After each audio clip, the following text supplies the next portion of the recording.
এখন যুবকের ঠান্ডা মেয়েটারে খাইবে। নাউজুবিল্লাহ, আস্তাগফিরুল্লাহ, লা হাওলা ওয়ালা কুওয়াতা ইল্লা বিল্লাহ। এটা কি ওয়াজ করলো? আমি কিছু কইতাম না, কইবো আমাদের সকলের প্রিয় শায়েখ নরসিংদী। হ্যাঁ, সাফার দাঁত ফালাই দিব। প্রিয় দর্শক, মাঝারি সাহেব যেভাবে বয়ান করেন সেভাবে বয়ান করতে হবে। উল্টা পাল্টা কোনো বক্তব্য জাতি আর শুনতে চায় না। তুমি একদিন শাশুড়ি হইবা।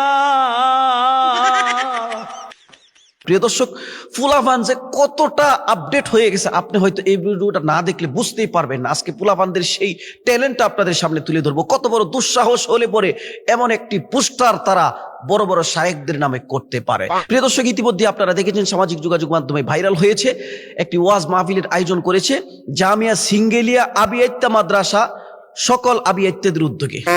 চিন্তা করছেন কারবার? জামিয়া আবিয়াত্তা মাদ্রাসার সকল আবিয়াত্তাদের উদ্দেশ্যে মাহফিলের আয়োজন করছে।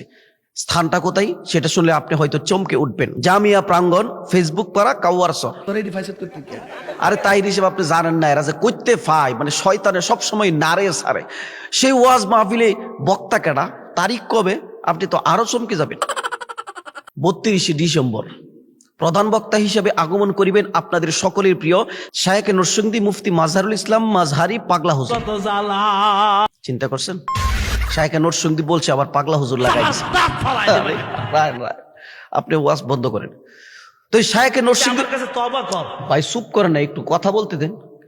এই শায়েখ নরসিংদী উনি এই ফেসবুক পাড়া কাউয়ারচরে গুরুত্বপূর্ণ বয়ান পেশ করবেন এবং তিনি প্রধান বক্তা। আমার কাছে হয়েছে আপনার তারিখ অনুযায়ী আপনি বয়ান করেন। তো ওনারা এই পোস্টারটা করেছে এবং প্রধান আকর্ষণ হিসাবে যাকে রাখা হয়েছে তার নাম শোনার জন্য এদেশের কোটি মানুষ প্রস্তুত ছিল না। রাসেল ভাই এটা বিশ্বাস করেন, এদেশের কোটি মানুষ প্রস্তুত ছিল না। সেই নামটা হচ্ছে আপনাদের সকলের প্রিয় লক্ষ লক্ষ যুবতীর ক্রাশ শায়েখ আবরারুল হক আসিফ, বিষয়কে প্রেম ও নারী বিশেষজ্ঞ। এই কাজটা কেডা করলো? এই কাজটা কেডা করলো? উনি একজন আলেম মানুষ, ওনার নামের আগে পিছনে এরকম টাইটেল দেওয়া কখনো সমুচিত না। এদেশের যুবকরা এতটা মানে জঘন্য হয়ে গেছে, বড় বড় আলেমদের ব্যাপারে, এক একজন শায়েখের ব্যাপারে এরকম পোস্টার করে তারা ফেসবুক সামাজিক যোগাযোগ মাধ্যমে ছড়িয়ে ছিটিয়ে দিচ্ছে। এবং সেই মাহফিলের সভাপতি হিসেবে কাকে রাখা হয়েছে আপনি জানলে তো আরো চমকে যাবেন। আপনি যদি খাটের নিচে থাকেন উপরে চলে যাবেন, উপরে থাকলে নিচে পড়ে যাবেন। সভাপতিত্বের আসন কলঙ্কিত করিবেন চোরা সিদ্দিকী। আমার ভুল হয়েছে, ক্ষমা করে দেন। আমার ভুল হয়েছে। দর্শক, এই সমস্ত কাজ যদি সামাজিক যোগাযোগ মাধ্যমে আমাদের মুসলমান ধর্মের ছেলেপেলেরা করে থাকে তাহলে কার ক্ষতি হচ্ছে? উপরন্তু আমাদেরই ক্ষতি হচ্ছে। এত সুন্দর চমৎকার চেহারার অধিকারী আমাদের আবরারুল হক আসিফ সাহেবকে এভাবে এখানে প্রেজেন্ট করা এবং শায়েখ নরসিংদী এত সুন্দর চমৎকার বয়ান করে থাকেন, তাকে এভাবে প্রেজেন্ট করা, এটা কিন্তু উচিত হচ্ছে না। মেয়েটারে খাইবে না আবরার সাহেব একটু চুপ থাকেন তো। এটা কিন্তু মেয়েটারে খাইবে থাকেন না, এটা কিন্তু উচিত হচ্ছে না।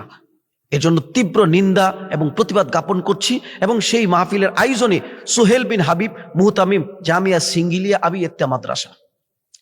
এই জামিয়া সিঙ্গিলিয়াটা কোনটা এটা আপনারা খুঁজে বের করবেন এবং কমেন্ট সেকশনে আপনারা সেটা একটু লিখে যাবেন। এবং কাউয়ারসর ফেসবুক পাড়া এটা কোন জায়গায় পড়ছে সেই জায়গাটাও মেনশন করবেন। আমি সেই ওয়াজে উপস্থিত হতে চাই। এই সমস্ত কাজ কিন্তু আমরা সহ্য করতে পারবো না। এই সমস্ত কাজ কিন্তু করলে এই যে আমাদের পাগলা হুজুরের না, আমাদের শায়েখ নরসিংদীর কোটি কোটি ভক্ত এদেশের রন্ধে রন্ধে ছড়িয়ে ছিটিয়ে আছে। আমাদের আবরারুল হক আসিফ সাহেবের এদেশের লাখো কোটি যুবক যুবতী তার জন্য জীবন দিতে সবসময় প্রস্তুত থাকে। এমনকি পরিমণি আপাও তার ভিডিও শেয়ার করে দেয়, আহারে এরকম একটা ক্যাপশন লিখে দেয়। এত সুন্দর, এত স্মার্ট, এত হ্যান্ডসাম একটা আলেমকে নিয়ে, এত হ্যান্ডসাম গর্জিয়াস একটি লোককে নিয়ে এভাবে সামাজিক যোগাযোগ মাধ্যমে ফেসবুকে এভাবে লেখে ট্রল করা হবে, এটা কখনো আমি অন্তত মেনে নিতে পারি না। আপনি যদি মেনে না নেন তাহলে কমেন্ট সেকশনে 2 লাইন অবশ্যই তার জন্য লিখে যাবেন এবং তাদের তীব্র নিন্দা এবং প্রতিবাদ জানিয়ে যাবেন। দর্শক, ভিডিওটি এ পর্যন্তই। ভালো লাগলে না লাগলে কিচ্ছু করার নাই।